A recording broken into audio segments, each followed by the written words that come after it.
Welcome to Let Me Ask You This. I'm your host, Tom. Thank you for joining me while I interview individuals about their life and their experience. If you like this show, please make sure you subscribe and follow me on Facebook and Instagram. I hope you enjoy the show.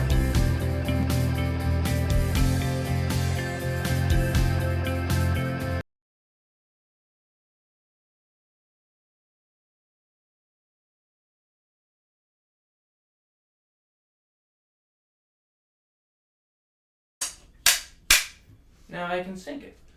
So, it's just a conversation. I figured as much. I just figured I'd give her the heads up that it's not like I'm like one of these people who like is like, oh yeah, I kind of know what I'm talking about. I definitely don't. I mean, you know what you're talking about when it comes to your job and hiking and everything that you enjoy.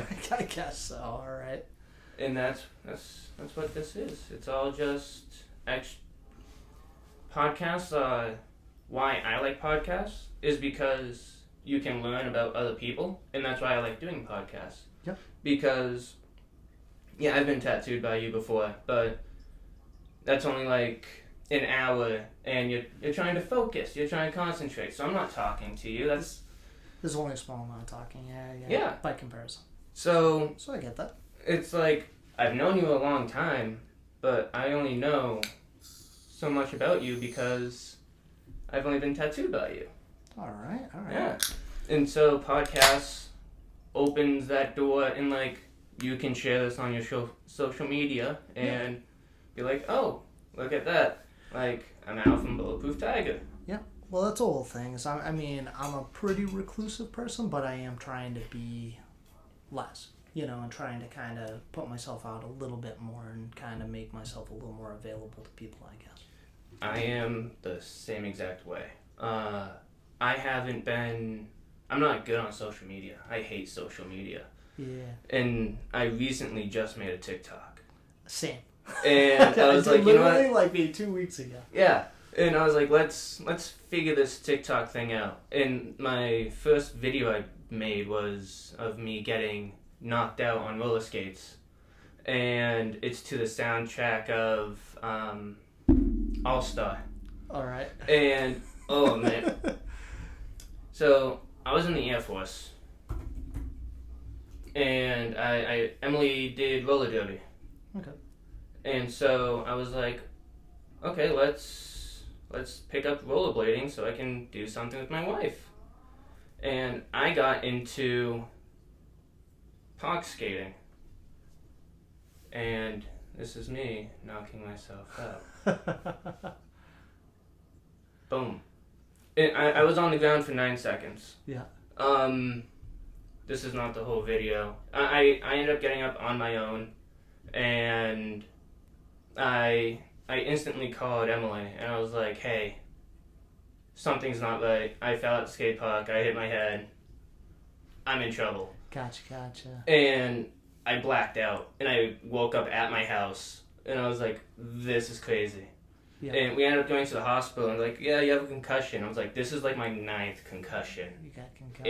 Am I brain dead? And they're like, nope, you'll be okay. I was like, okay, because I don't remember anything. Cool. Yeah. But. All right. Yeah. So that's pretty much all it is. It's just. Yeah, man. I mean, like I said, I'll try to walk through and hopefully give you some entertaining or informative sort of commentary, I guess. Yeah, you have like just as many videos as me. I think we joined right about the same time. So. All right. Yeah. Well, and the last one was me today. So this is where what I was doing today. So this was just me skiing at Brenton's today. Yeah, that's it. Man. So. I need time off. I need a vacation. Yeah. Well, I mean, I kind of make the time weekly to go skiing, but that's about it. So. All right. Hey guys, welcome to episode 31 of Let Me Ask You let's redo that. Wow. Hey guys, welcome to episode 31 of Let Me Ask You This. Today I have Al. He's a tattoo artist from Bulletproof Tiger here in Manchester. Al, how you doing? Doing good. So, I guess one of the main things I have for you to ask is what is like the craziest thing that you've tattooed? I mean, that's such a tough one. People ask me that all the time, and I honestly don't have an answer because I think that the wilder or cooler or crazier the idea, the more I'm usually into it because I'm not into things that are just very repetitive. I guess I get that. That makes sense. I mean, nobody likes tattooing mom over and over again. Yeah. So, I mean, as far as crazy stuff, it's like, I mean, what constitutes crazy, It's just one of those things where, I mean, I enjoy trying to tackle new projects, new things, new concepts. So do you specifically stick to one type of tattooing, or do you do many styles? I like to believe that I tend to do a good handful of styles. I'm an older tattooer, and back when I started out, it was critical that you needed to be able to kind of tackle whatever came through the door. So it wasn't really about like developing a style and then really focusing on it.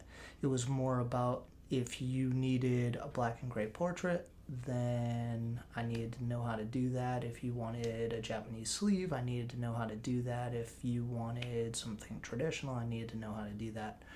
So for me, it was being more about a jack of all trades. So yeah, that's one thing I didn't know. I didn't know that before, like it wasn't really so much of a like one style. Everybody kind of knew everything. Well, pre-social media and stuff, you didn't have that way of marketing an individual style, so it wasn't like nowadays I feel like there's so many avenues for you to project this is what I do. And back then, you would see a cool tattoo on somebody at the grocery store, be like, where did you get that? And if you were lucky, they had a business card, put it in your hand, and you would go to that shop. You know? It was much more stripped down. There wasn't the ability to do as much research. So it made it where you had to, in order to make a living at it, you had to be able to tackle a lot more things. Now I feel like people seek you out for what you do. And that's a big difference that's happened probably in the last 15 years. I mean, I guess this is kind of the same thing in the HVAC industry, and really any industry, because we have business cards, and I go to hand it to people, and they're like, "No, I'll just Google you," and it's like, "Oh, okay, cool." Yeah. I just have a handful of these. Business cards are kind of working their way out. It seems like now everything obviously is internet based and stuff, but it's like that's how people track you down. But they're also able to research you, and they're looking for something specific. There are these things. I think it's called Zap. They're like a credit card.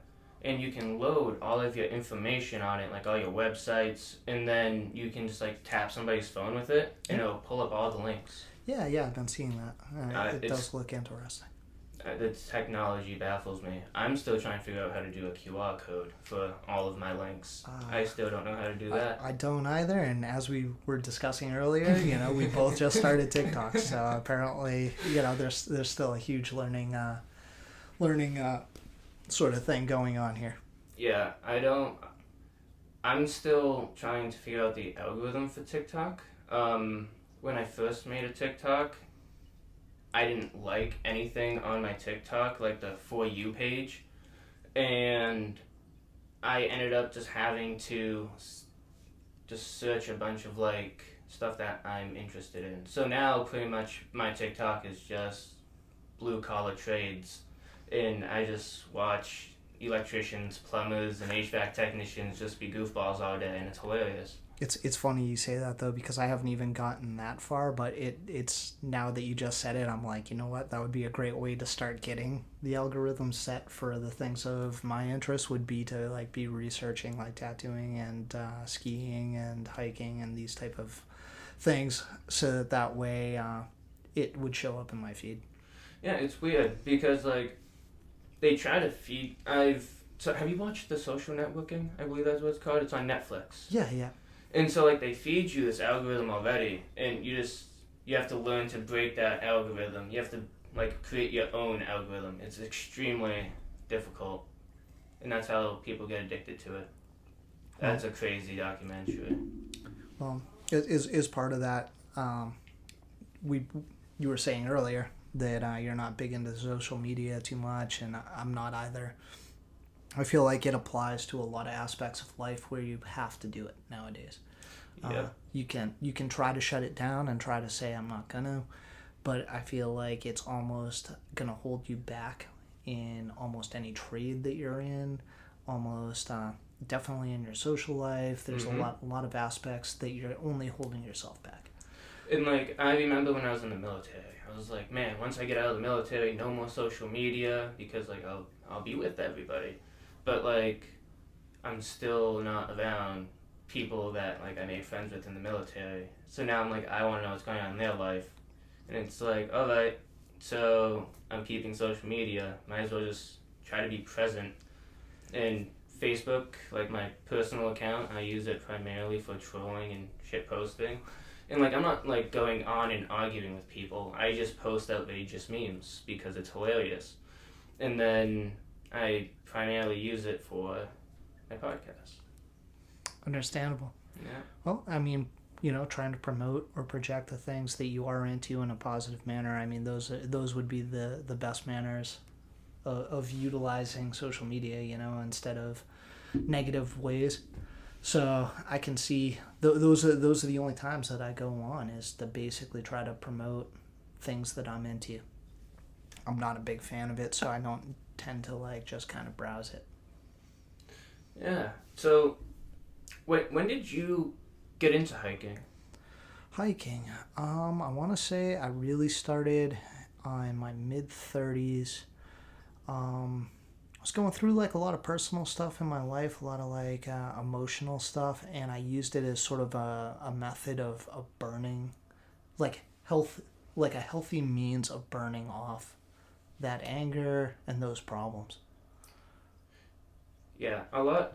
So I started recently working out again, and I've noticed my anger and anxiety and everything has gone down a bunch, and I think that's what people need to do more, is be active. You found a great outreach in hiking, and we're up here in New Hampshire, and the mountains up here are beautiful. I have a mountain named after me, Mount Tom. Found that out yesterday, so I feel honored. I like that mountain. I'm going to now. I didn't know. Yeah. So Yeah. I'm through most of the 48 4,000 footers, so I just have the Northern Prezzies left. Oh. And then Do you have the passport? Did you go out and buy the 48 passport? You can get like stamps apparently at I don't know. My brother bought one because he's getting all into it, and he's doing camping too. Like he's getting into mountain camping. Mm-hmm. And I think he's already done 12 of the 48, and he just started. Yeah, it came out pretty hard too, and it's like you kind of like, you can knock out a good amount out the gate, because I think you tackle ones that are more accomplishable. Yeah. And then once you get to those ones that don't have summits, where there's no view, and you're hiking 17 miles to get there, you'll find that you push them back, is all I'm saying. So, or at least I did. I mean, some people knock them out in a year, so. So he's been doing the ones that are, he's done a few of them that are like right on top of each other. Like, they call it peak bagging. Peak bagging. Yeah, so it's like you kind of like will jump from one mountain peak to the other. So in order to be a 4,000 footer in New Hampshire, there's a certain distance that they have to be, and they obviously have to be over 4,000 feet. But if they're within, I believe it's 1 mile, even though that might not be correct, they don't constitute as one of the 4,000 footers in New Hampshire. So there's a certain distance that they need to be. So even just traversing, like say you have to get into one, say it takes you 6 miles to get in, and you're climbing the elevation of over 4,000 feet, you're usually pretty tired. So then to go an extra mile out of the way, or 1.5 miles or 2 miles, and then come back and then descent, it's a huge additional thing. So peak bagging is still but it gives you the ability of claiming another 4,000 exactly. foot without having to hike. Say it was 6 miles in, without having to hike that 6 miles in again. So it is pretty cool, and that's how I accomplished a lot of mine as well. Yeah, I did not know that. Like it had to be within like because I did Star-Lord and what was the other one? I forget. We did 2 of them in one day because it was right next to each other, and we got to the top and it was just nothing but clouds. Yeah, it was really disappointing. I hike a lot of my hikes in the winter, and I always say the same thing, which is it's just like looking into a cotton ball. That's it. It is. I've never seen the views from anything on the, I believe it's like western side of 93. So Moosilauke, Cannon, Kinsman, north and south. None of those have I ever seen any views because it seems there's always a storm system where the clouds are always over there. So I've never been able to actually get views from over there. So I'm looking forward to reclaiming those mountains on days that are bluebird days, you know? So is it just because like that's just your luck, the days that you pick? In the winter, I mean, that area, that part of New Hampshire, I think that the storm system just kind of, it's generally overcast, you know? And the only time I can do it, it's not like I can be like, oh, today's a beautiful day, I'm going to go. Yeah. It's kind of based on my day. So it's like today is my day, which is Monday. So it's like if Monday is beautiful, sick. If it's not, sick. But, you know, I'll do it. It's just one of those things where sometimes I've started out on them. And it looks beautiful, and by the time I hit the summit, it's just socked in, you know. And then sometimes I get back down to my car and I look back up, and it's back to being clear again, which is so frustrating and disappointing. But I guess that's not really why I'm climbing. Yeah. Do you bring snacks with you? I'm a light eater as far as all that goes. When I do that type of stuff, it's maybe a sandwich, but usually just a couple trail bars. True. But I'll eat good after. Do you do anything for like extra hydration? No, just camel pack, some amino acids, that type of thing. Man, so you're just like, all right, bare minimum, let's go. Yeah, no, I keep it pretty stripped down. Well, travel light. You don't have to get tired as fast. Yeah. Well, in the winter, I notice that you don't. If you're correctly doing your layers and sort of stripping layers, you don't sweat as much as you do in the summer. So you're not needing to hydrate as much. So like in the winter, I'll usually just go up with a couple water bottles, opposed to in the summer where I'll have a full camel pack. You know. That makes sense. Yeah, when last time we went, I went through a Camelback, 264-ounce waters, and then another 12-ounce water. And I was completely out of shape. Like, we just went on a whim, and I was like, yeah, let's go hiking. I haven't been hiking in years. And you shouldn't do that. It's terrible. Well, I mean, in some regards, it's good because like, a friend of mine told me once that the mountains will tell you what you need. And in that case, it sounds like the mountains told you need to, like, be in better shape, you know? Yeah, but it's like, if it was freezing cold and you were packed light, the mountains would have told you that you needed better gear like that. If you were slipping and sliding, maybe better footwear, you know? So I believe in that, and I believe in respecting the mountains, and I don't know, that's like a huge thing for me that, like, I don't do it as much as I should, but it's because, like, lately in the winter, I've been so invested in skiing, so. So I'm going to shut off the AC, but we're going to keep talking. So when, heat side, skiing, when did you pick up skiing? I started skiing when I was a kid, I think in junior high. Have you ever tried snowboarding or just ski? So I predated snowboarding, where snowboarding was in its infancy when I was becoming a teenager. I forgot snowboarding is new-ish. It's Ish. ish. It was truly in its infancy, where it was like some of the mountains in New Hampshire when I was in junior high and skiing, a lot of the mountains didn't allow snowboarding. It was just deemed to be kind of like, it was a unrefined system. They hadn't really developed the bindings. So people strapping in and strapping out would cause problems in lines, and like people falling on chairlifts and so on and so forth.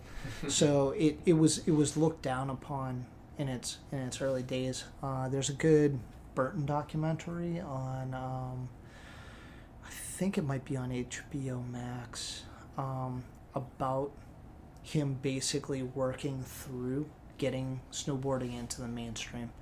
But it really wasn't that long ago. And since it was in its early days, I never did it. And then I was a skateboarder, so I wanted to, but I was young and I didn't have the money, and my parents wouldn't flip me a rig. So I never learned how to snowboard, and I'm actually considering now about potentially like trying to start, just to sort of tackle something new, I guess. You know? Nah, I get. So I learned how to snowboard when I was in middle school. One of my buddies worked at McIntyre, and he got me in there for like super cheap. And so he was like, "Yeah, I'll even teach you how to snowboard." And I figured it out within like the first 3 minutes, because I've skateboarded before. Like, I can't do tricks, but like I've skateboarded before, so I know how to control a board, and it felt like the same exact thing. And so I was able to.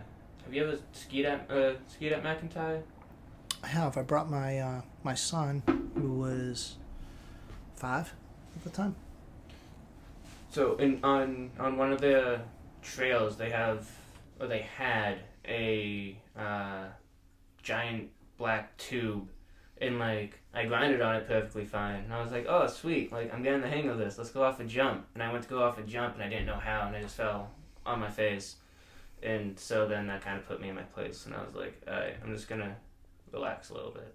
Yeah, I mean, all of that stuff is it like I said, it's one of those things where the mountain will command your respect. You know, it's one of those things that, as much as I love it, I feel like as soon as you start to get a big head about yourself, it puts you in check pretty quick. Yeah, I can agree with that. And I never really thought of it until, like, you said it. Kind of like what you said with your friend. Like, it makes sense. And it definitely did put me in my place, because my mouth hurt after that. It felt like I got punched in the face. I feel like it's real, and I think that's what I love most about the mountains, is that, you know, there's no debate. It is how it is. Mm-hmm. Like, you went down something that maybe was beyond your ability, it put you in check. Yep. And there's no debate. There's no right, wrong, whatever. Like, you can sit there and be like, oh, I fucked up, I did this, I did that, or, oh, like this root or a rock was there. You can make up all the excuses in the world, but at the end of the day, it is how it is. Mm-hmm. And that's like something I really appreciate, I guess, about being in the mountains, is that it's just how it is. And basically, if you're choosing to tackle that, you're kind of accepting everything that comes with it. No, that's very well put. That was good. I like that. That's a good clip right there. Like, that was touching. But like, mountains also very peaceful at the top. I know a lot of people who probably listen to this haven't really seen real mountains. Like, people in the Midwest. The Midwest is flat. I lived in the Midwest for a couple of years, and I hated it, because just seeing mountains make me happy. And it's just like, I hate Bridge Street, but driving down Bridge Street, just seeing, like, they're not even big mountains, but they're mountains. They're covered in snow. They look so pretty. Where did you live, Midwest? When I was in Illinois, I was stationed in Illinois, 20 minutes east of St. Louis. Gotcha. Yeah. I just got back from Colorado where I was skiing, so and Oh. it was something else. Now, did you just ski up there, or did you? Yeah. Yeah, I was just skiing, but I'll tell you, like, elevation was 12,000 and change, and you got to figure that top of Washington 6,700 and change. So That's a big difference. yeah, huge difference. So I mean, it was much more demanding. It was much more challenging, and once again humbled me very much so, and made me realize that I was like maybe not where I wanted to be or where I should be. With the elevation, how long did it take you to kind of get used to the whole change? I felt like I did pretty well with it. The guy I went with, I think that he suffered some elevation sickness, but I felt like I did pretty well with it. The only point that I felt like I was suffering was there was one stretch, I think it was on Copper Mountain, that there was a small hike. When I say a small hike, I mean like eye shot small hike, and just had to like kick off my skis and make the hike to get into this back bowl, and immediately realized that it was not the same as hiking here. So it'd be like hiking at the end of the day that you were hiking where you were already winded, but you were just getting started, so I guess would be the best way I could put that. That's a good description. No, I've never been up that high, I don't think, because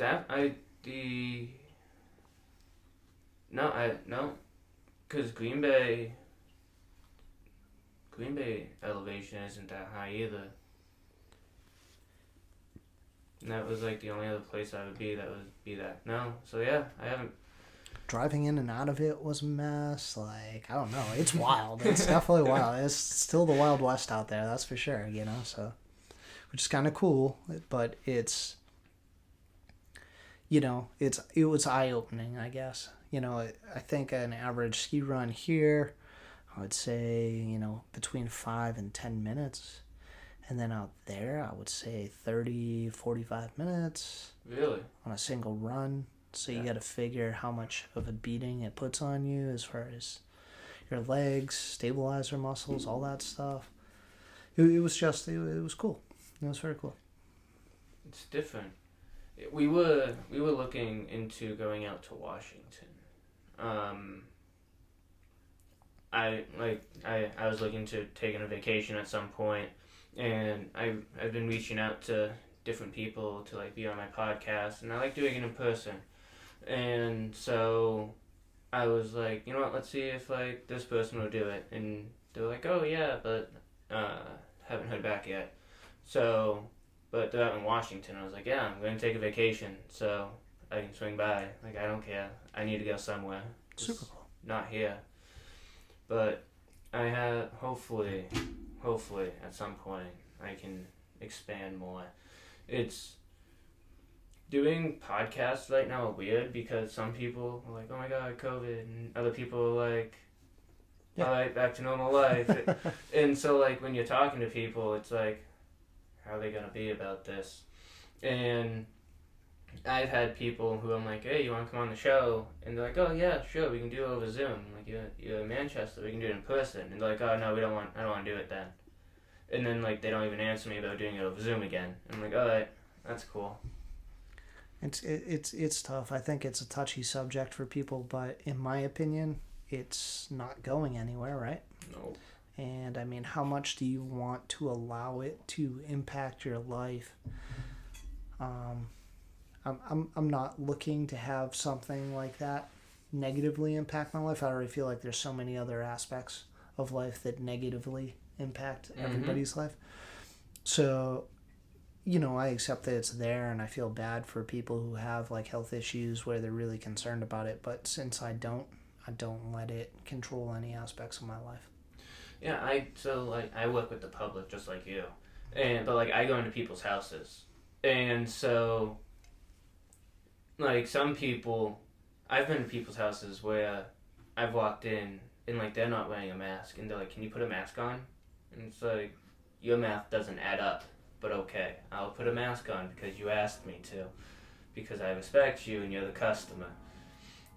And then like they just walk around without a mask on. It's like, doesn't add up, but whatever. That's cool. It's just some people are weird like that. Yeah, absolutely. I mean, everybody's got it's a touchy subject where everybody has a different feeling on it, and I don't think anybody's feelings are right or wrong or anything like that. I mean, everybody's feelings are right for them. Exactly. Who am I to say that you can't feel that way? Correct. I can think that you're crazy, but you can feel that way. Yeah.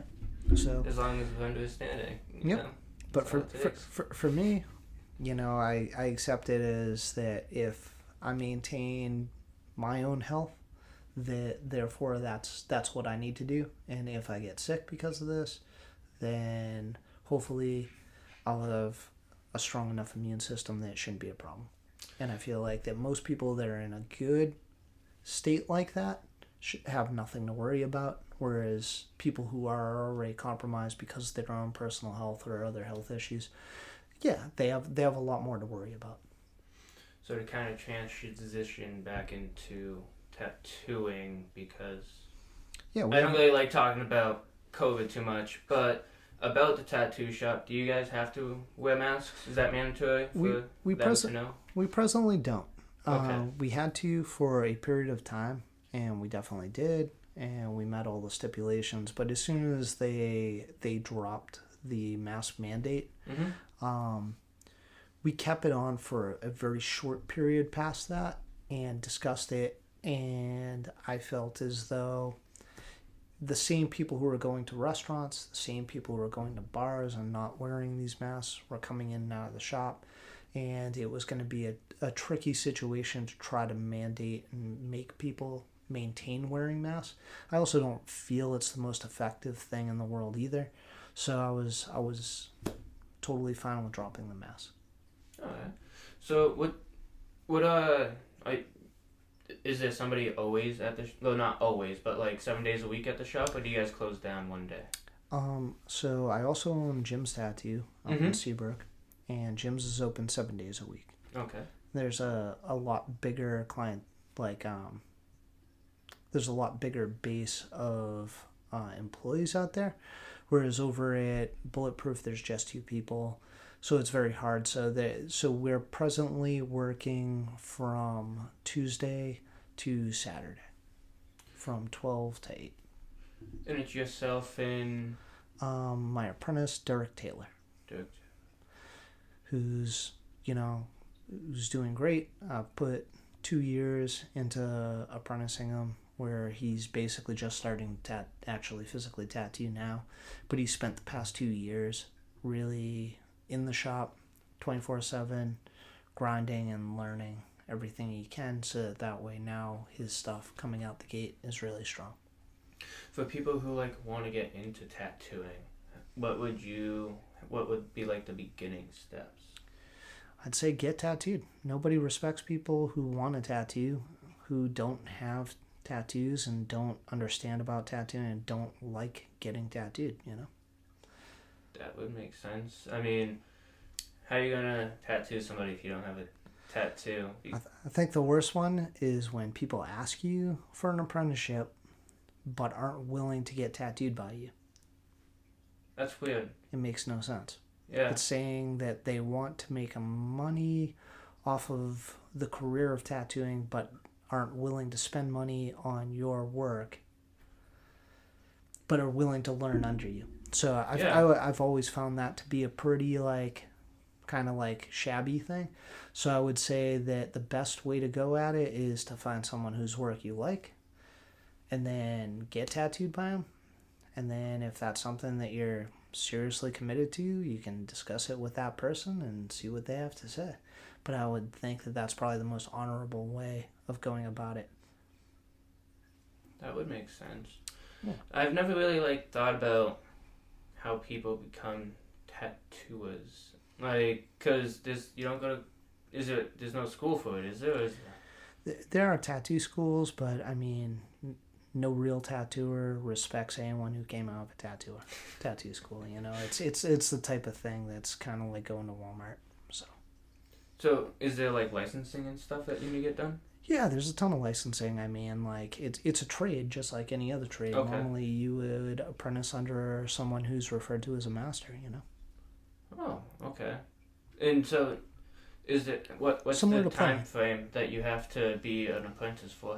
There is no time frame, but for me, it's averagely about 2 years. So, like, somebody can just be like, all right, I want to be a tattoo artist, and just be like, hey, can you say I'm your apprentice, and then become a master? Like, No. no? No. All right. Because I was going to say, that'd be weird if there has to be some type of stipulation there. Mm-hmm. All right. Yeah, that'd be crazy. Yeah. So, I feel like there's a lot of ethics involved in tattooing that have been either forgotten or bypassed or left behind, and that's something that's like kind of sad as far as tattooing goes. I've been around and been tattooing for long enough that like it wasn't always the way it is now. And that's like even when we first came out and we started talking, we were talking about how tattoos are now marketed being different, but every aspect of tattooing is different. So back in the day, every person in New Hampshire, let's just say in New Hampshire, we'll just keep it on a smaller basis, knew, like all the shop owners know each other. All the guys who are tattooing in those shops know each other, or at least are familiar with each other. And nowadays, I just feel like that isn't the case. So if you screwed over a shop in the past, you would get blackballed, and you wouldn't be able to work any place in New Hampshire. Nowadays, I feel like you screw over a shop, you just go to the next shop. And nobody likes each other, nobody checks with each other. You know, that community isn't the same. So I mean,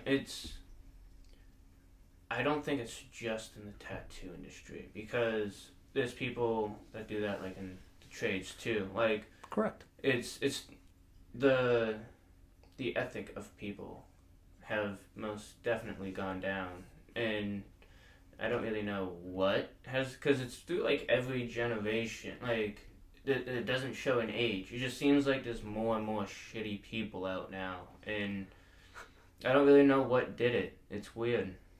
I couldn't tell you either, but I feel like ethics is a huge thing. If there's anything that I love to talk about, I guess it would be tattooing ethics, skiing, and beer. So those are three subjects that I feel like I touch base on pretty much daily. Where's your least favorite place to tattoo? Manchester. How about that? No, I mean, realistically, any place that's like a difficult spot for people, like rib cages, tops of feet, sometimes tops of hands. I think any place that's harder for the person, it makes it harder for me. And if it's a hard place to stretch, like the neck and stuff, those are just problematic spots.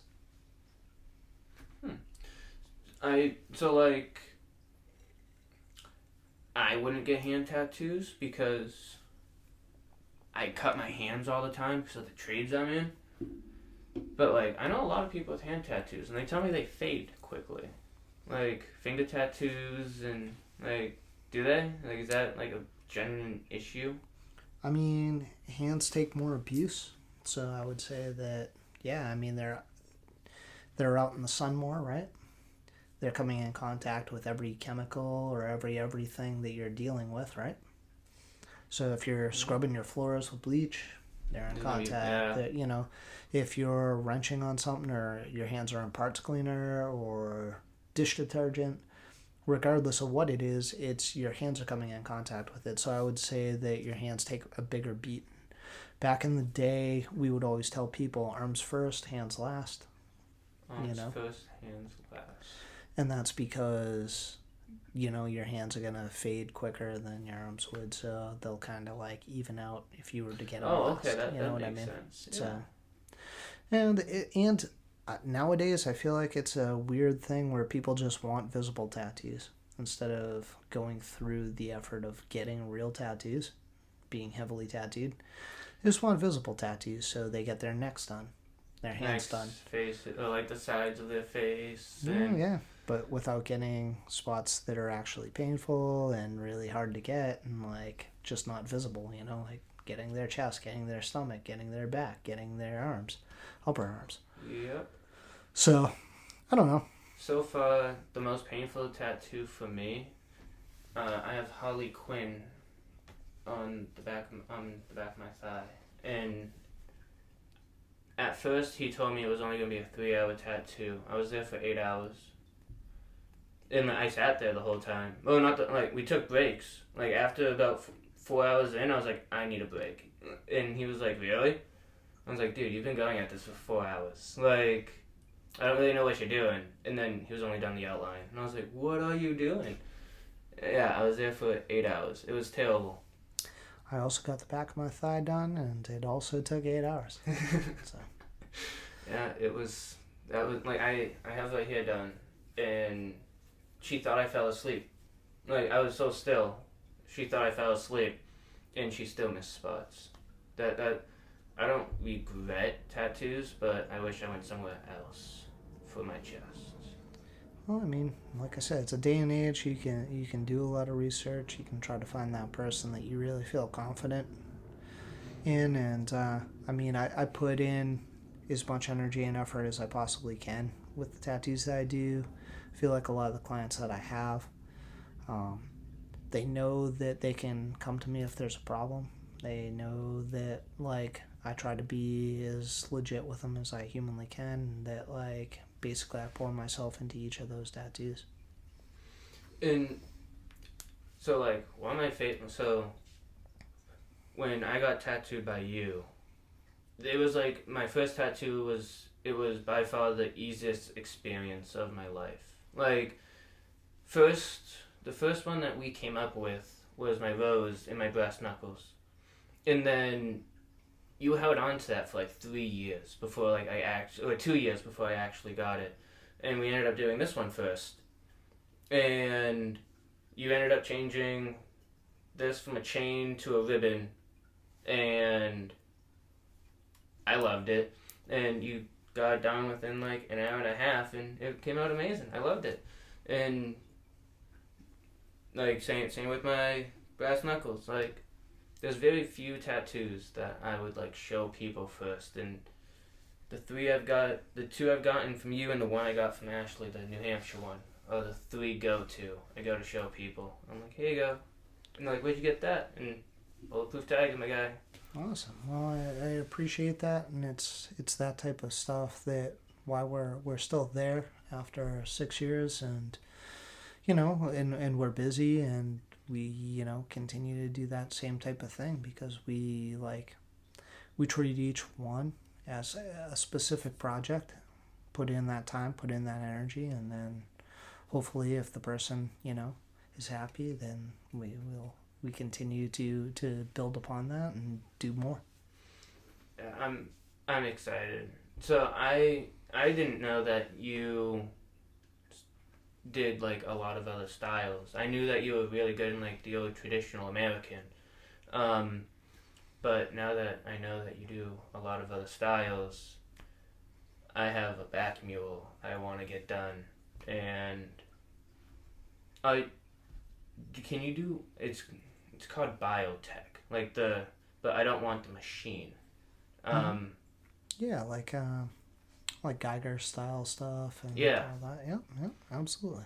Right. Well, it's like I said, it's one of those things where nowadays, because we're put into sort of categories where you're expected to promote what you like doing, that becomes the highlight of what you'll see from me. So it's like a lot of traditional, a lot of graphic natured stuff. So those will be the tattoos that you'll predominantly see from it. But it doesn't mean that that's all that I do. It just means that that's what I'm promoting. Okay, that makes sense. So it would be like if your business does a number of things, but they specialize in a couple things. Yeah. And they're like, because we specialize in these things, we want to do more of that. They promote that, you know what I mean? So I guess it's a marketing thing. Social media nowadays, I feel, is basically a marketing thing, regardless of if you're a model and you're trying to market something. That's what you're doing. You're trying to market. So when you see the tattoos that I'm posting, they're ones that I've chosen out because that's the angle that I'm marketing it. It doesn't mean it's all that I do. Okay, that makes sense. So when you like do the tattooing and like you're recording it, like recording you tattooing, is somebody holding the phone or do you have a phone stand? I have a phone stand and my apprentice will usually help me out a lot. So your job today is to hold the phone. No, not all day, but it's usually, I mean, they're pretty quick. Like, I mean, these TikToks are not very long and it's a couple seconds here and there, and usually it's as it's available, you know. That's funny. I should start convincing my boss to start doing TikTok and stuff. Like, I'll end up running it. Like, he already does Facebook, and he's really good on Facebook. Like, every time I go to check Facebook, he posted something new from the company page, and it's like, man, I should hire you to do my podcast page. You post way more than me. Not necessarily good things, but he's there. He's active, unlike me. I'm not. Well, that's a hard one. It's hard to put yourself out there like that, and like I said, I'm not very fluent in podcasts and stuff like that. But as part of trying to put myself out there, I wanted to try to do this for you. I appreciate it, and it's always good to try new things. And I mean, before every episode, I get like wicked high anxiety, and then like they show up, I'm like, oh yeah, like you're just a person. This is weird. Well, not weird, but like it's weird that like I would have such high anxiety about it, and it's just like never know not exactly how it's going to go, but like I've had people be like texting me the day of, like, oh, I'll be there, and then they don't answer me and they don't show up, and like I set everything up and I'm sitting here and I'm excited and they don't show up and I'm like, oh, well, a text would be nice. I'm a person who bases my entire living based off of appointments.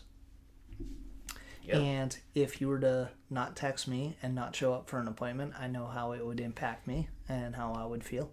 Mm-hmm. So therefore, I feel like even if you reflect upon before this, I tried to be clear that like I was coming and that I would be like notifying you beforehand, so that way to help you with any of that anxiety as well, because there is nothing worse than being told, like kind of like smoke showed, that something is going to occur, mm-hmm. and you take time out of your schedule to prepare for it, and then you're left kind of just sitting there waiting. Well, and it's not even like, so I know like sitting in front of a camera and like talking it's difficult, and like I get that. Like at first it took me a little bit to get used to it, and I know people don't do this every time, like every day, or a lot like I do now, and so it's hard for them to like get their head around it the first time.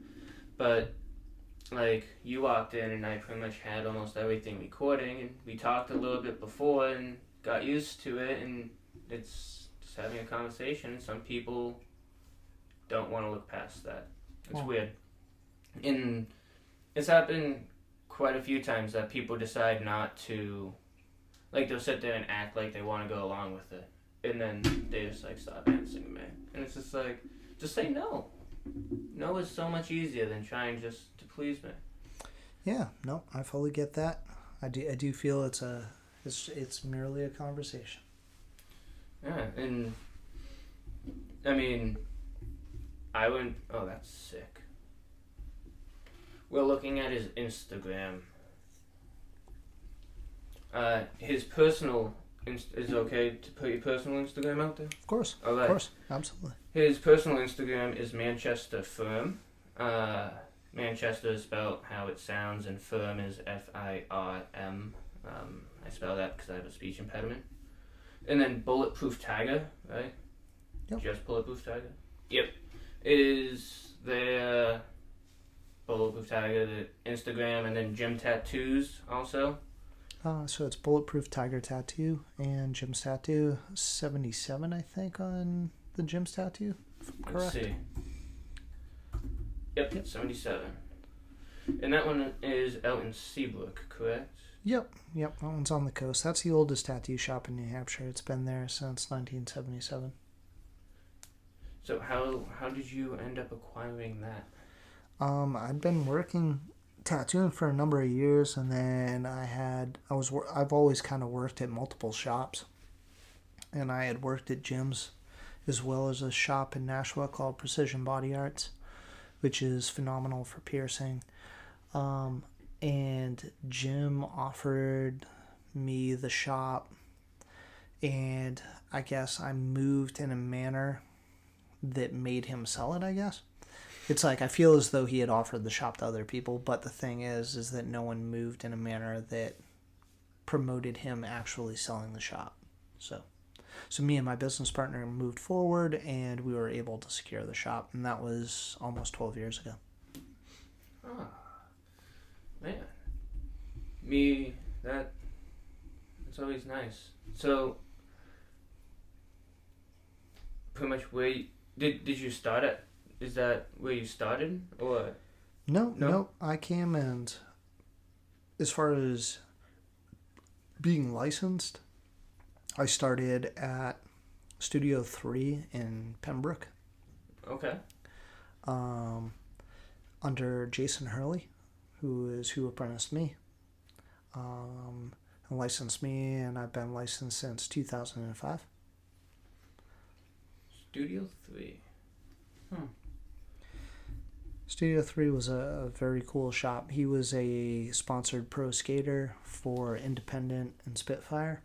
Oh. And it was a really cool shop where it had a pretty wild sort of environment where the front room was a 3-foot mini half. There were launch ramps in the back. You would have like barbecues all the time. It was pretty crazy. It was a crazy place to learn.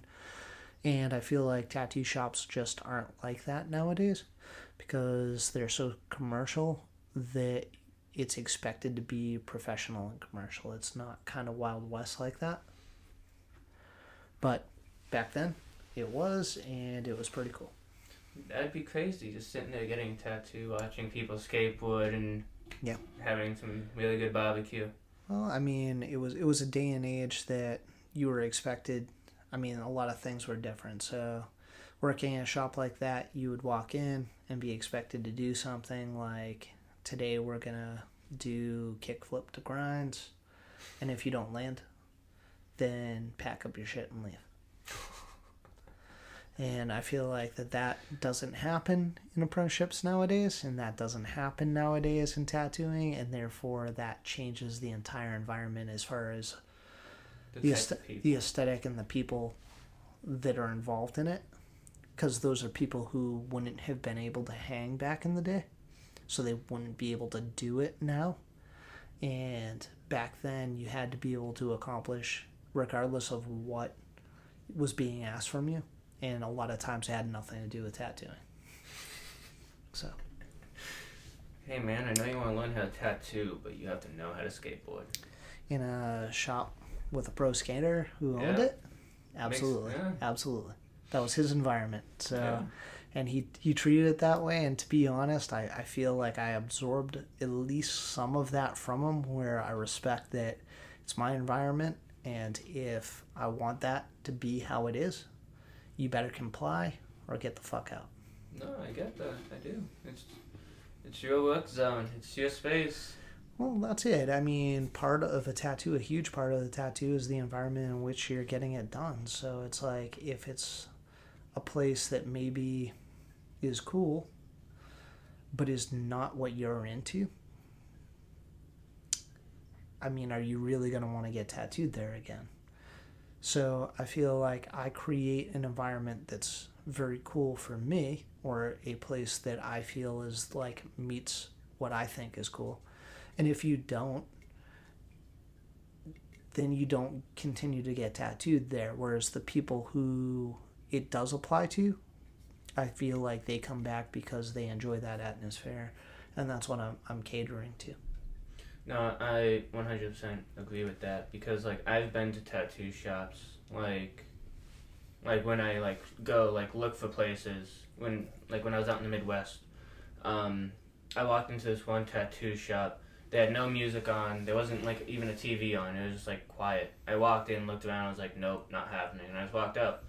Like, no good music, no backband. Like, it was just like there wasn't even buzzing of a tattoo in you. It was just so quiet, and I was like, this is weird. I don't feel comfortable. I don't want to be here.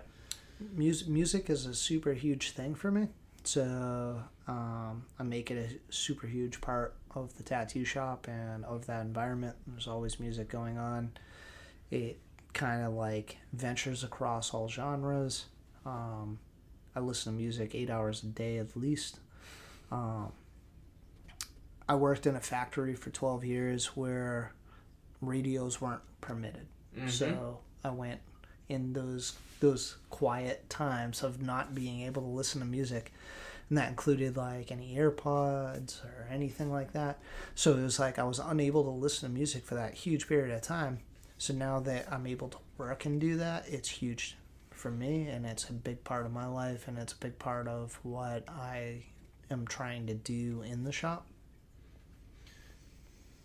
So you say the genre it's wide, like yeah. Like, does it go from like heavy metal to like country? Like usually I won't run the gambit back to back like that, but it's like there's days where it's like we come in and maybe we're doing hair rock that day, and it's like 80s hair metal day, or some days it's gonna be death metal that day, or it's gonna be like street punk, and it's like it can be all over the place, you know. It can be 80s, it can be new wave, it can be any number of these things. I don't think that there's anything that's isolated where we're like, oh, we don't touch base on that. So, you know, there's no telling, and there's not necessarily a rhyme or reason to why and how it's going on. It's a lot of it just falls into play on what me and Derek have been listening to in our personal time, and then trying to expose the other person to it, and then exposing our clients to it and seeing if they're receptive to it. Yeah, I now again work in a place where I can't listen to music all the time. Like when I'm driving from place to place, I can listen to music. And when I'm by myself, I normally listen to Joe Rogan, because I listen to podcasts to get better at podcasts. And I think Joe Rogan is one of the best people to listen to if you want to learn how to do a podcast, because he's been doing it for so long. And there's no book on how to do a podcast. Like, when I was starting this, I was like Googling how to like do a podcast, and everybody was just like, you just do it. Like, there's no do or do not, you just do a podcast. And I was like, what do you mean just do a podcast? And everybody's like, you just record yourself talking, and then you put it online and you have a podcast. And like, I was like, okay, sweet. So I started like watching different podcasts and listening to different podcasts. Last podcast on the left got me into it. They talk about like horror and some conspiracy theories. They talk a lot about serial killers, and Emily loves them. She's basic white bitch, and she just loves serial killers, just like all of them. But what I've learned most is almost how to kind of talk more in front of people, and how to actually have better conversations with people. That's not about just my job. Yeah, no, I could totally see how that would do that. Yeah, because like I don't have a master like a tattoo artist apprentice would, or like even a gas fitter like I would for work. Yeah. I have to kind of watch other people do it and be like, okay, this is how they talk. Like, I don't really care about my posture. I know my posture's terrible, and like Mine is too, dude. like I think about it like as I'm doing it. I'm like, yeah, I'm slouching, but I'm like, I don't care. I'm over it. Like, I don't have a decent chair right now, but it's my day's all hunched up, so I'm always hunched up, and that's just how it is. And I mean, it hurts after a while, but just I'm hunched up too. The other day I was in a crawl space this big, like I was army crawling through a crawl space. It was terrible. I hated it, but that's my job. Hey, well, I mean, that's we don't get paid to do things that we are just 100% into, I mean, like it's cool when it's a project or a job that you are into, but unfortunately, that's just not every day. Exactly, and like that's one thing I love about HVAC is like it's different every day, and kind of like just like tattooing. Like, yeah, you're tattooing every day, but you're tattooing something different every day. Correct. And so it's like, oh, what's gonna walk through the door today? Well, I worked in one of those factories where every day was the same, only a different day. And I'll tell you, it made me a crazy person. So I feel like I'm still recovering from that. Well, it's a good thing that you can sit there and tattoo beautiful art on people. Yeah. Well, I mean, I like I said, it's nice to be able to, spend my day meeting new people and, trying to figure out what it is that they're trying to get and be able to help them out with working on that. So this is going to be I don't know if like you can like fully answer this question, but like the whole like inflation thing, has that like messed with the ink in like prices of tattoos? I mean, just like everything. I mean, price of lumber a year ago, what was a 2x4, like $12 or something like that? Yeah, I believe so.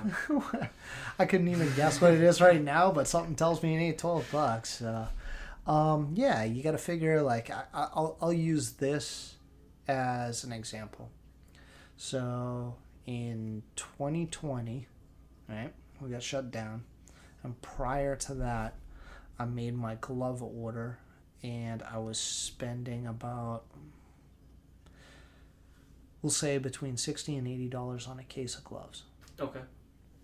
And then after the shutdown, because gloves are obviously now desirable, right? Yeah. I was involved in a company that had locked the price in, so I was able to still order them at basically the same price. So I then ordered my next year's worth of gloves at that same price. So that got me through 2021. When I went to reorder those same gloves, instead of it being between $60 and $80 a case, it was now $300 a case. Now, I, as the person involved in doing this, have two choices. I can eat that cost, or I can pass that cost on to the client. And it's the same as the HVAC guys are doing. When it's the price on a single screw or a piece of sheet metal or whatever. Unfortunately, all of these things fall onto the client. And it's sad because it's become such a level of inflation that it's crazy. Like, they were talking about even Amazon, what they're charging yearly. They're upping at $20, which doesn't sound like a whole lot. No. For a year. But when you think about what you are already paying, I guess the level of increase is 17%, which is incredible. Like, in a 1 year period of time, to increase the price on something by 17% is just, it's astronomical, it's huge, and that's going on throughout everywhere. I'm in a place where I own my business, so therefore I can try to choose the best method in passing along those costs, but those costs are being passed along, and it's going on everywhere. No, I see it all throughout, because I see it from like all the way down to like the customer. I see it at like the supply house, and even like on the supply house you can look up like how much they pay for stuff like in bulk, and so like I see it all the way down the chain, and just it's the amount of how how much everything has gone up is crazy. I've seen stuff gone up 20% overnight. Like, I called for pricing one day, and they gave me it, and I called the next day, and it was 20% higher, and I was like, what happened? And they were like, it went up. I've seen the exact same thing myself. Unfortunately, in this day and age, there's not much that can be done about it. It's just what's going on. And, I mean, some of that has to do with just what's going on with the country right now. And until things get fixed or leveled out, you can expect those costs. Yeah, it's certainly not fun. Not fun at all. So, I know you have plenty of tattoos on you. Do you have a favorite one? A favorite? Yeah. I mean, I don't know. I like all my tattoos. I'm not one of those people who regret any of them and stuff. I mean, each one is something that, like, means something to me, so. I'm pretty much like the same exact way, and people are like, why did you get that? And it's like, I wanted it. And like I have the Joker and Harley Quinn tattooed on me, and people are like, why would you get that? And it's like, it's cool. Like, what do you mean, why would I get that? Like, I want to make a full, like, a half sleeve out of it on my leg, but I don't know what else I want to do with it, but I'm going to figure something out.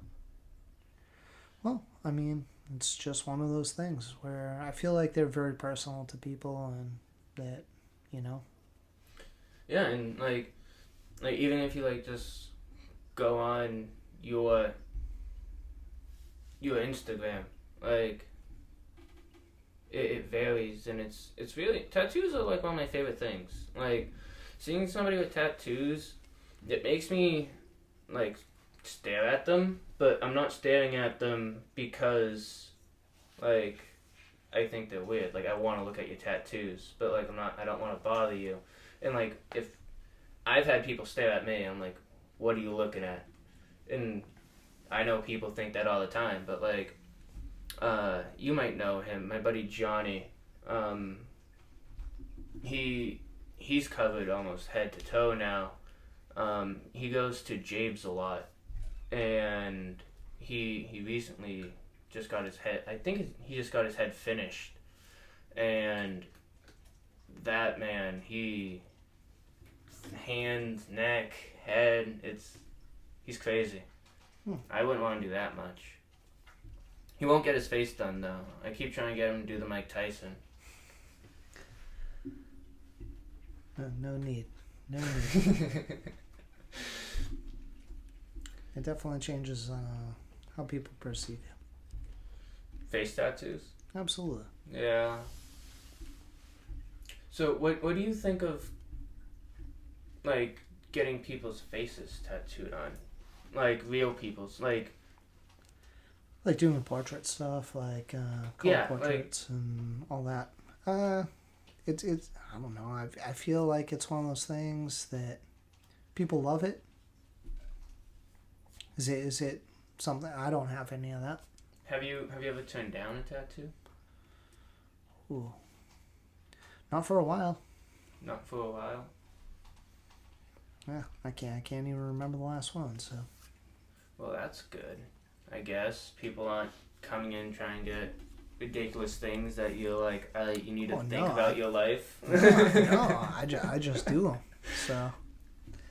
Yeah. It's that I'm just not turning them away. So if people out there have something that's that ridiculous that other shops are turning them away, maybe they need to come over and talk to me. So.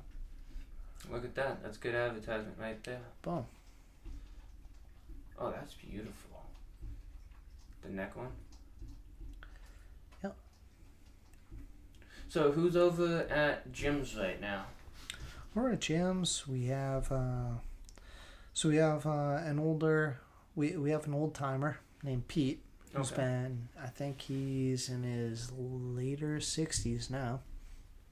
And he's been tattooing since either late 70s, early 80s. Oh, damn. Yep, and he's still out there. Jim's still out there. Who's been tattooing since '74. So we have some real deal old heads out there, as well as people who still have some time under their belt. People like Corey Wilson, who's the oldest tattoo machine builder in New Hampshire. Oh, damn. So he's a super accomplished tattooer, very accomplished machine builder, great guy. We have some really creative younger dudes out there. Dan B. So I think he goes by Dan B Tattoo on Instagram and stuff.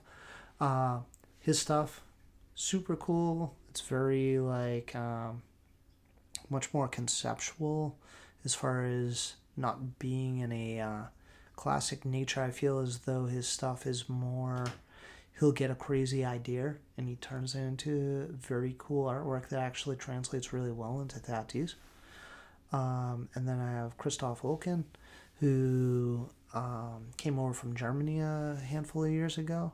He does more of a sort of a basic, cut and dry, traditional, but real strong, real bold. I've seen a lot of his work lately. He was over at Bulletproof before, right? He was, but we had a need for more people out at gyms. It's just kind of especially in the summer, it's such a busy shop. So he transferred out there, and Bulletproof is just such a small shop that it's like a little trickier to sort of make everything work, you know? Well, yeah, there's a total of 3 chairs in there, right? Right now, there's just me and Derek there right now. So. Yeah. I mean, you don't even allow people to sit in the waiting room to wait, right? Because it's so small? No, we definitely allow that and stuff. Okay. That's totally fine. It's just a very small waiting area, you know? There's just like a bench, right? That's... There's It's like a window seat? There's sort of like a little window seating area. It's just not particularly big, but that's because we don't want there to be... It's meant to be a more intimate environment. Okay. So it's not sort of a group spectator big thing, you know? It's meant to be the artist, the client, maybe a friend or two. Maybe people show up and are waiting, but nothing more than that. It's meant to be a much more intimate environment. All right. So that's always kind of interests me because, like, when I've... it is a very small area. It's right on Amherst Street, 28 Amherst Street in Manchester.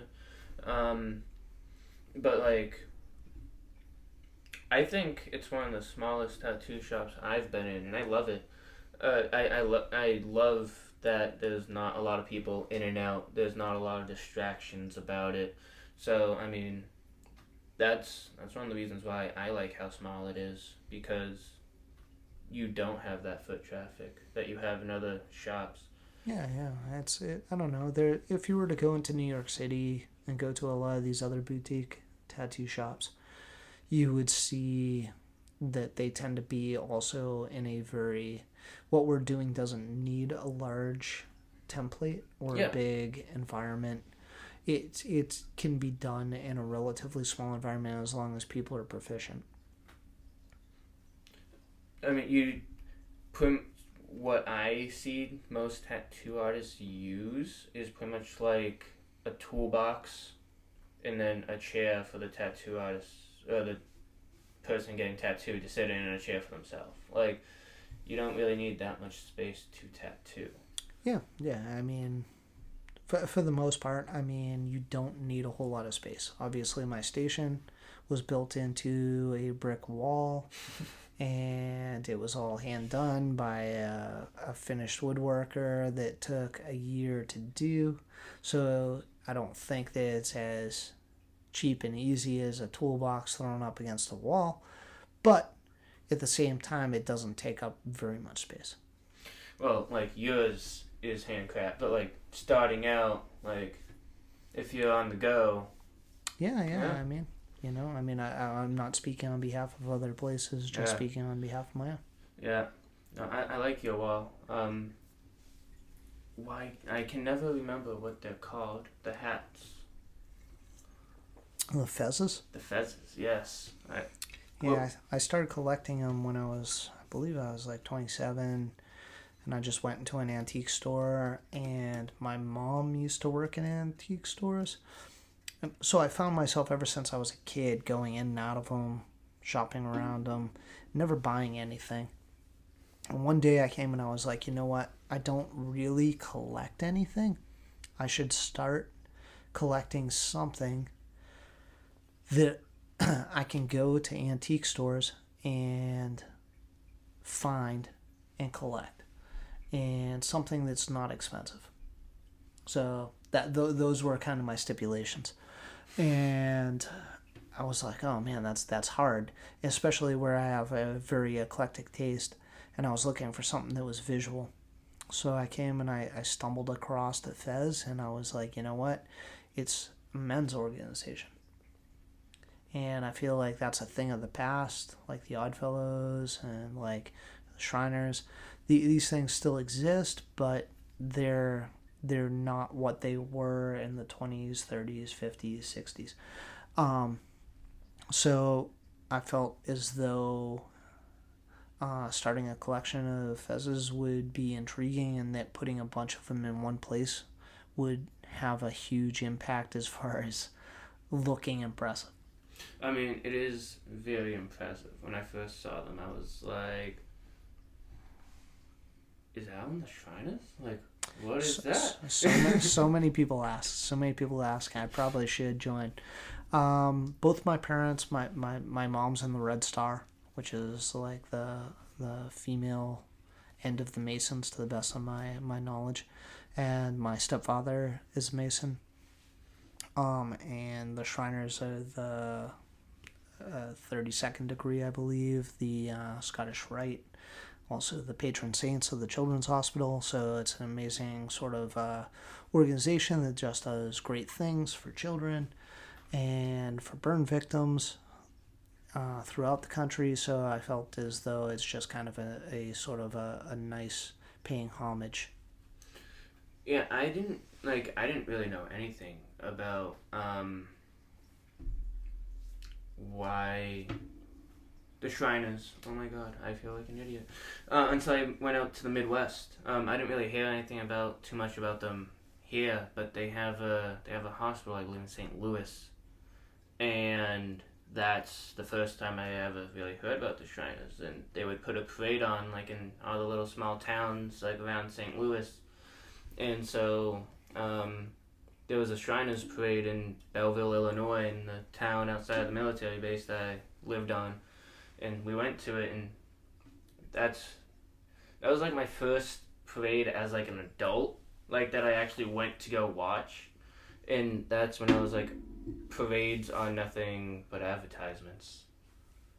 And, like, it ruined my childhood. Like, I felt so sad. Because, like, I watched the Macy's Day Parade, but, like, it's entertaining.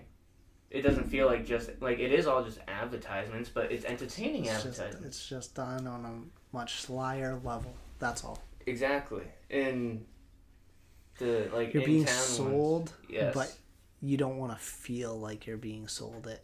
Mm-hmm. Nah, I get it. I totally understand. Yeah, it was. But the Shriners do amazing things for a lot of, for obviously burn victims and children's hospitals and stuff.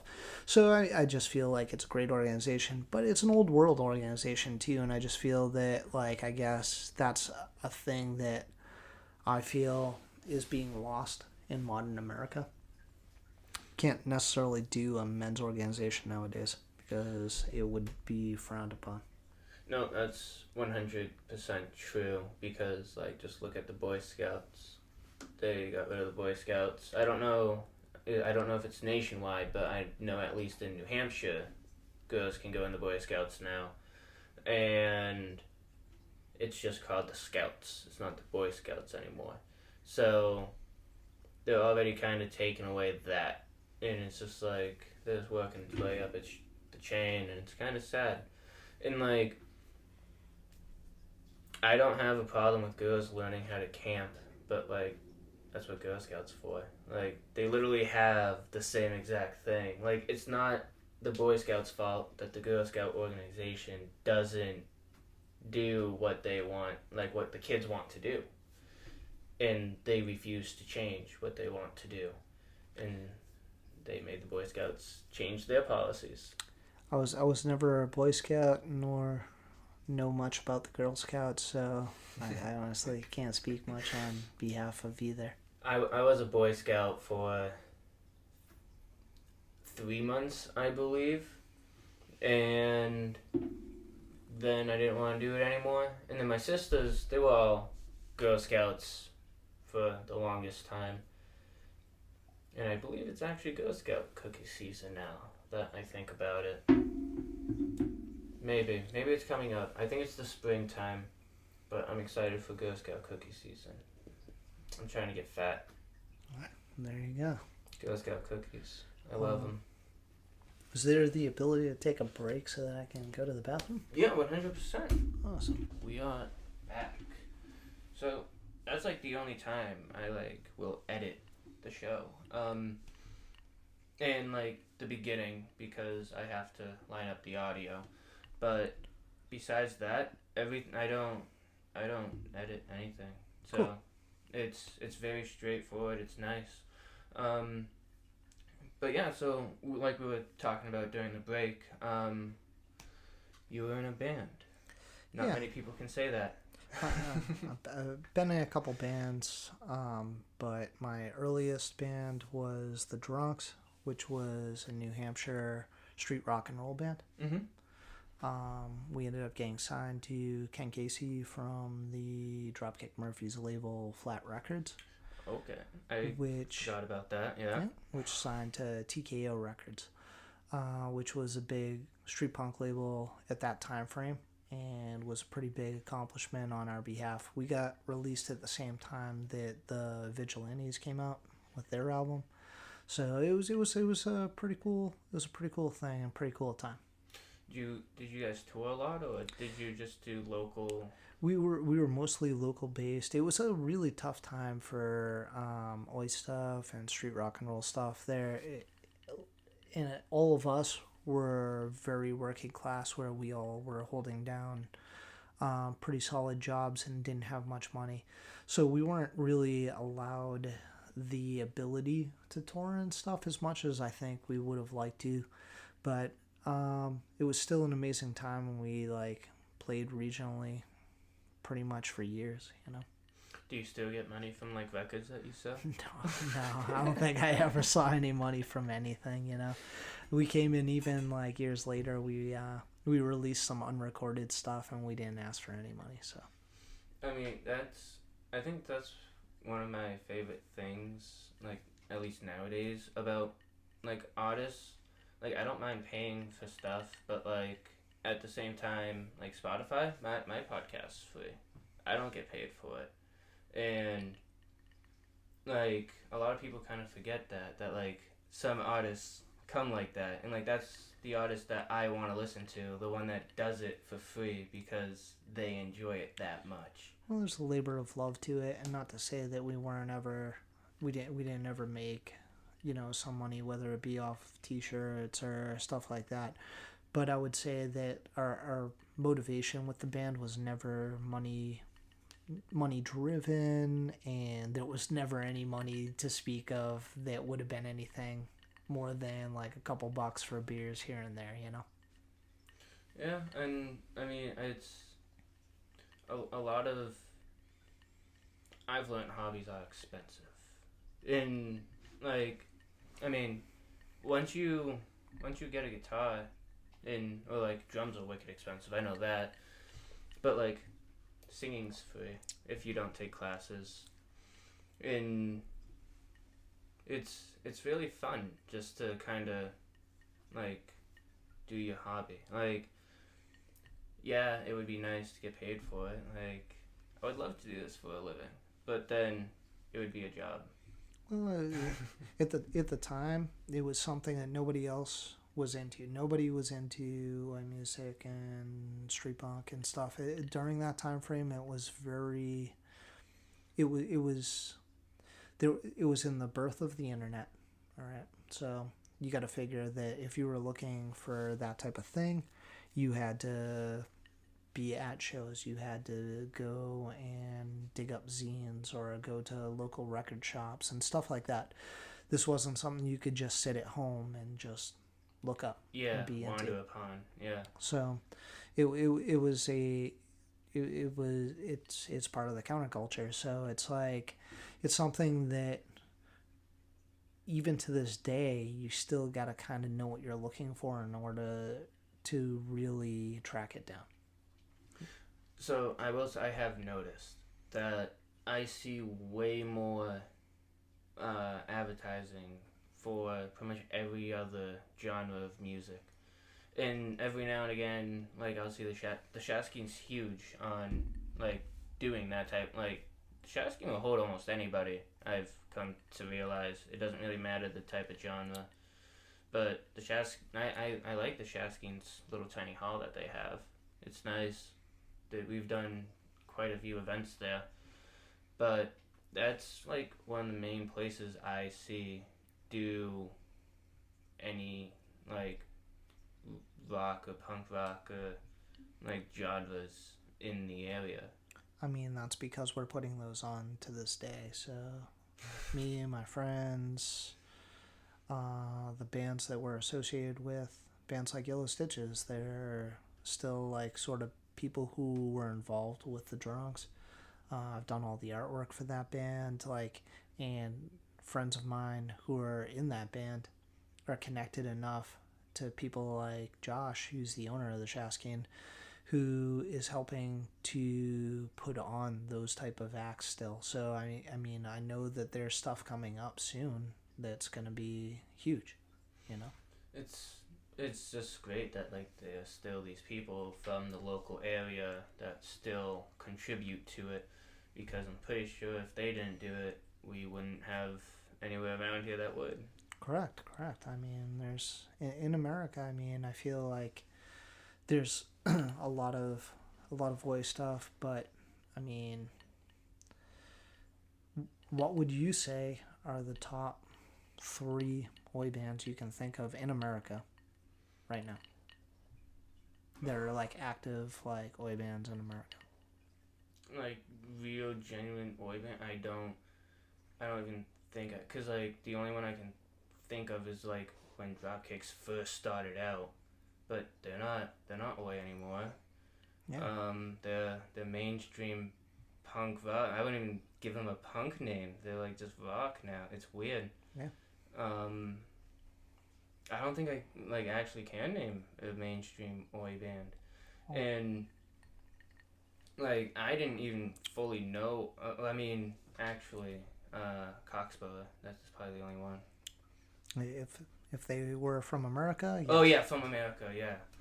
But besides that, no. But I didn't even know about the Oi genre until I met Emily, and it was just because that wasn't. I grew up with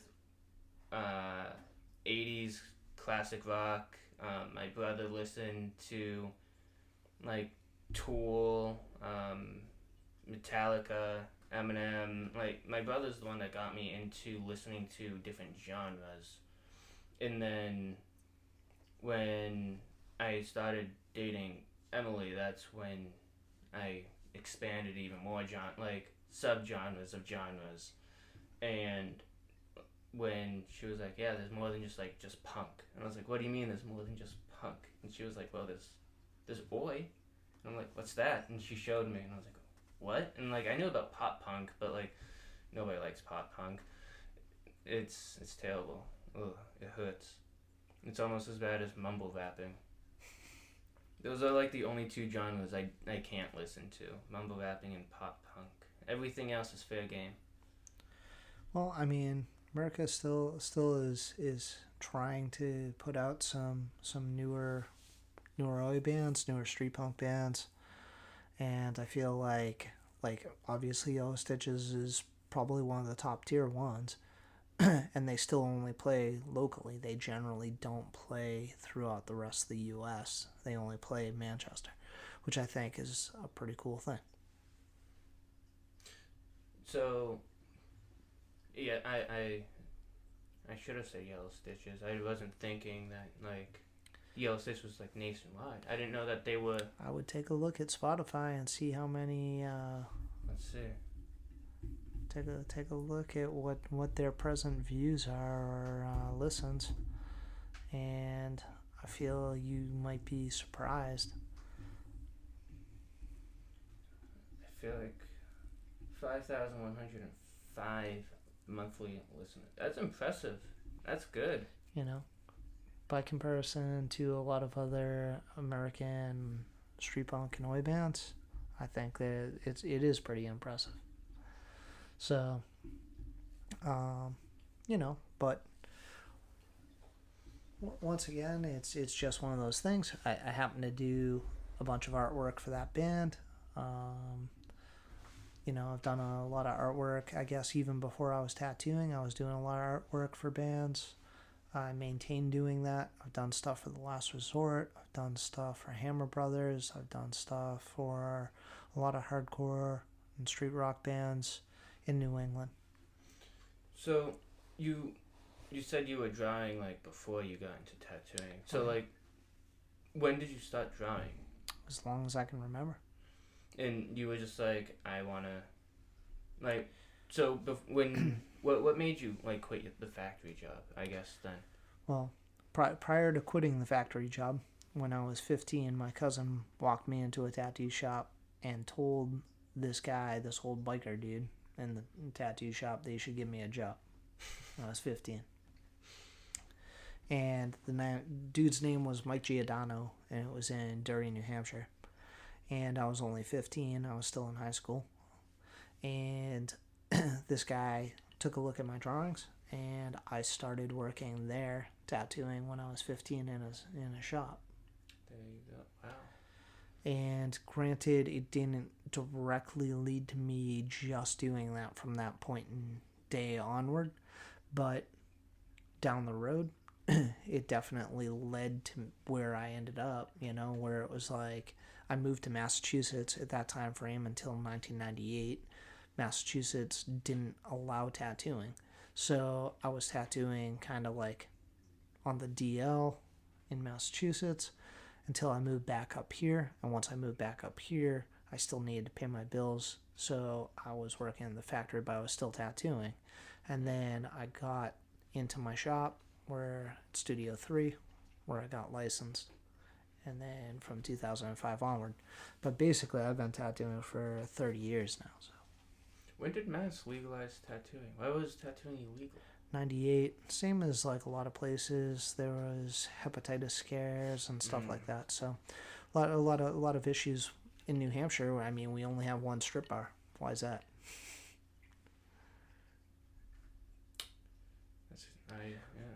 I don't know. I mean... Blue Book laws. So It has to do with until people challenge those laws and sort of overthrow what's going on that's set forth, those are laws. There's nothing you can do about it. But once you get a lawyer involved and you get some money involved and you come and you challenge these laws and say, well, what is the reason and why is this in place? Then you can overthrow them. That's what happened. So it was like Massachusetts, the Carolinas. I know that all of that, I think it was South Carolina was one of the states that had a strong anti-tattooing sort of a thing. And basically all of this stuff came about in the 90s, late 90s, and then turned into where those places are now open. But that's why New Hampshire always had strong tattoo shops on the borders, because you had two states worth of business. And I lived down in Brockton at the time frame, which meant everywhere south of Boston went down to Rhode Island. So if you lived south of Boston, you went to Rhode Island. If you lived north of Boston, you went up to New Hampshire. If you went to New Hampshire, the closest tattoo shop, which was only 1,000 feet off of the New Hampshire border, was Jim's Tattoo. And people who were amazing tattooers like Julie Moon, Mike Shea, all worked there and stuff. So it became this crazy powerhouse of a tattoo shop. So years later, when I got the opportunity to purchase it, obviously, it was in my best interest to do so. New Hampshire is very good at having the whole right over the border, cheaper, it's easy. Like, We used to do the fireworks. What was it? Fireworks and tattoos and tobacco and guns.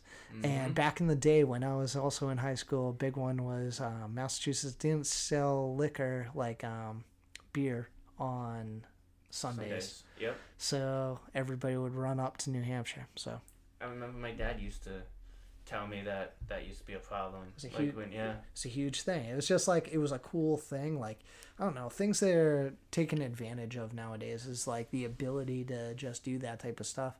Whereas back then, all my friends would like load up into cars and you'd have to find someone who was over 21 who was willing to go on that car ride with you and go drive up to New Hampshire and then like buy a ton of fucking booze for a bunch of kids. So it was pretty cool. Yeah, made for an adventure. That's one thing that's different about nowadays. I mean, even I don't know. I've it's weird being alive like when like certain laws change, like the whole like smoking law. Like I can imagine like what people back who like used to smoke all the time like at a 10-year-old when they're like, yeah, you gotta be 18 to smoke. Like, man, have fun taking a cigarette from a 10-year-old. Like, that tantrum. But then, like, when they bumped it up to 21, I was in the military, and I was still 20. And, like, I was livid because I was like, I'm in the military and I can't smoke? Like, what is this? And that's pretty wild. The military at the time was like, no, we're not adopting that yet. So, like, if I went off base, I couldn't buy cigarettes. But if I was on base, they'd sell me cigarettes. It was weird. It was very bizarre. That was in Texas too. Like, feel like anything goes in Texas. So pretty much, I went to this really sketchy tattoo shop in Texas. It was the only tattoo I got in Texas. It was really sketchy. Yeah, it was right off the side. I didn't have a car, so I had to walk, and it was right outside of base. And that's how they get us. They're like, all right. People with like just getting money, they're gonna want tattoos. Put it right outside of.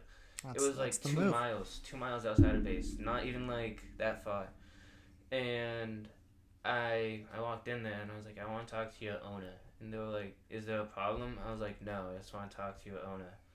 And so she walked up and it was this like really short girl, and I was like, I want you to tattoo me. And she was like, why? And I was like, you own this place. I feel like you're gonna give me your best work. And she was like, alright, I guess that's true. And she did my Joker for me, and she doubled it, and she didn't charge me extra, because I was like, yeah, I want it like this big. And like she printed it out, and she looked at it, and she was like, no, it's too small. I'm gonna make it bigger, no extra cost. And I was like, what? And she's like, yeah, like, it's gonna look stupid. I'm sorry, and we're gonna add a bow tie to it because just a floating head's gonna look idiotic.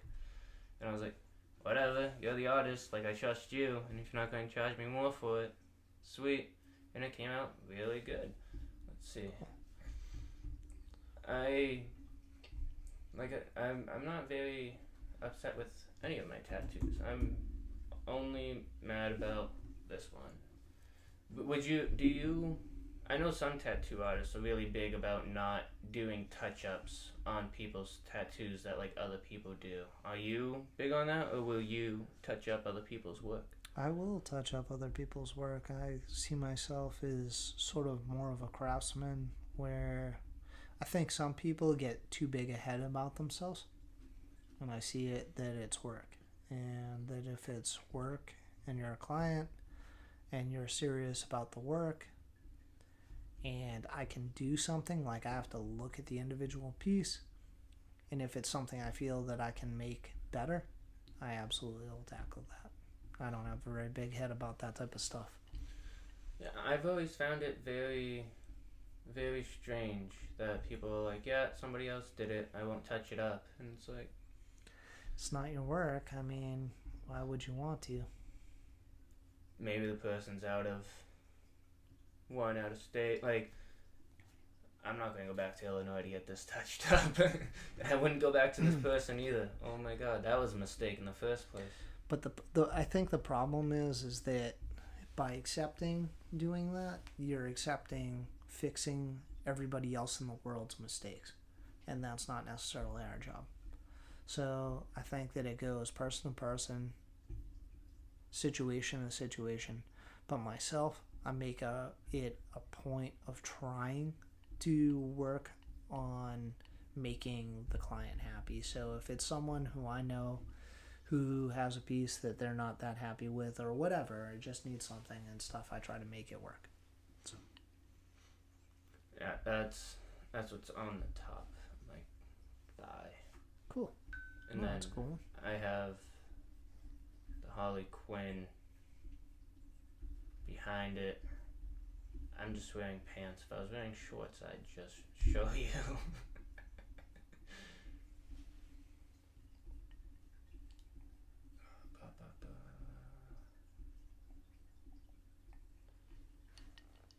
Boop.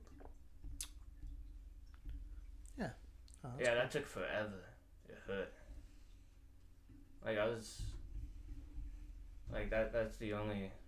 Like, I tell people, like, it hurt. Because that's the only time I've, like, asked to, like, put something in my mouth, like, during a tattoo. Because I have never been in that much pain before. And I've broken bones. It's gonna be a very long time until I get my other side done. There you go. I mean, I know that we're kind of rolling into the tail end of time frame. Is there anything else that you had any questions about, or anything else I can answer while I'm here? Not that I can fully think of. I think that we pretty much covered everything. Let's go ahead and... So, normally I do, like, a business shout-out, but the whole episode was about you, and that's, like, the business. You're the business. Jim's Tattoo, Bulletproof, Tiger, and so their Instagram, again, is Jim Tattoo 77, and then Bulletproof Tiger Tattoo, and then Manchester Firm. And that's my personal Instagram, yep. And I will make sure I put all these in the description. And then when I do the clip on Instagram, I'll make sure I tag so everybody can see it. Al, thank you very much for joining me. I appreciate it. No problem. Thanks for having me over. I'm glad I got to talk about some of these things a little bit and just kind of talk with you. It was good. Yeah, it's nice. Nice sitting down and having a conversation without a tattoo needle going. Yeah, absolutely. Awesome. Well, thank you so much. God, anytime, guys. Thank you for joining me. I appreciate it. Make sure you like and subscribe if you haven't already. And enjoy your evening. I love you all. Thank you. Have a good night.